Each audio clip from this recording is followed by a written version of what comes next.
রোজা রেখে মিথ্যা কথা বললে কি রোজা কবুল হবে? আসসালামু আলাইকুম ওরহমতুল্লাহ। প্রিয় মুসলিম ভাই ও বোনেরা, আমরা সবাই জানি রমজান মাস হল রহমত, মাগফিরাত ও নাজাতের মাস। এই মাসে আমরা আল্লাহর সন্তুষ্টির জন্য সারাদিন না খেয়ে না পান করে রোজা রাখি। কিন্তু আমরা কি কখনো ভেবে দেখেছি শুধু না খেয়ে থাকলেই কি রোজা পূর্ণ হয়? যদি কেউ রোজা রেখে মিথ্যা কথা বলে, তাহলে তার রোজার কি অবস্থা হয়?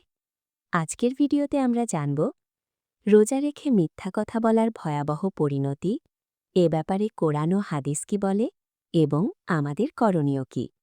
প্রিয় দর্শক, রোজা শুধু খাবার ও পানীয় থেকে বিরত থাকার নাম নয়, বরং রোজা হল নিজের নফসকে নিয়ন্ত্রণ করা, খারাপ কাজ থেকে দূরে থাকা এবং চরিত্রকে সুন্দর করা।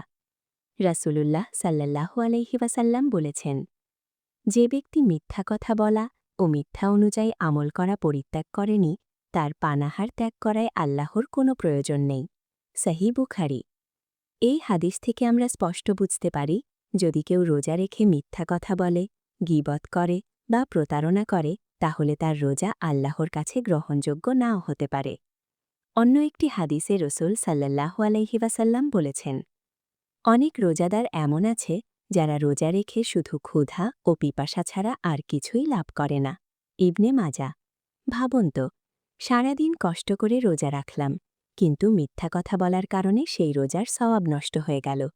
মিথ্যা বলা একটি বড় গুনাহ। রমজান মাসে এই গুনাহের প্রভাব আরও ভয়াবহ হয়ে যায়। রোজা আমাদেরকে শিখায় সত্য কথা বলা, ধৈর্য ধারণ করা, খারাপ কাজ থেকে দূরে থাকা এবং নিজের জিহ্বাকে নিয়ন্ত্রণ করা। রাসূল সাল্লাল্লাহু আলাইহি ওয়াসাল্লাম বলেছেন, রোজা ঢালস্বরূপ, সুতরাং তোমাদের কেউ রোজাদার হলে সে যেন অশ্লীল কথা না বলে এবং ঝগড়া বিবাদ না করে। সহিহ বুখারী ও মুসলিম। তাই আমাদের উচিত মিথ্যা কথা থেকে দূরে থাকা, গীবত ও অপবাদ না দেওয়া, ঝগড়া বিবাদ পরিহার করা, সবসময় সত্য কথা বলা, নিজের জিহ্বাকে নিয়ন্ত্রণে রাখা, যাতে আমাদের রোজা শুধু ক্ষুধা পিপাসায় সীমাবদ্ধ না থাকে, বরং আল্লাহর দরবারে কবুল হয়। আল্লাহ তাআলা আমাদের সবাইকে রোজার প্রকৃত হক আদায় করার তৌফিক দান করুন।